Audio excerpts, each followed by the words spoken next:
everybody, it's Leslie, the six-figure waiter. What's up? I was flipping around YouTube the other day, as I sometimes do, listening to some of my favorite professional speakers, and they're fun because they talk a lot about storytelling and how a professional speaker is supposed to tell a story, get the audience involved in it, and get them to buy in. Yeah, right? They want to connect. So I was thinking about it, and it's really the same thing we do in the restaurant business. We want to get people engaged and connect with them. And using a story is an excellent way to do it. This Napa winery only releases their single vineyard vintages to their private members.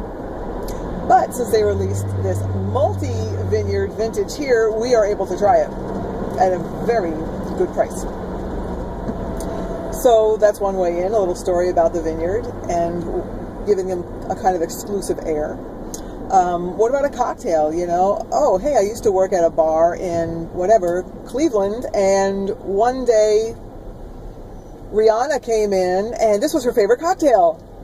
What about something that's kind of more mundane, you know? Hey, all of our seafood comes from Jones Seafood Company, and they only buy the seafood that came in on the boat that day. So it's the freshest. And they were also the first company to figure out a way to keep the seafood chilled all the way from the boat to the restaurant. So it keeps the quality real high, and it gives you the best seafood that you can possibly get. How about that?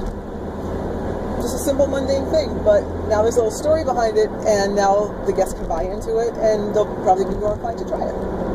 So think about where you can pick up little stories about things, and don't be afraid to share these little details. People love them. And it's going to make them more engaged. It's going to make them more apt to try something they might not have thought about trying. Definitely going to bump up your tips. So give it a shot.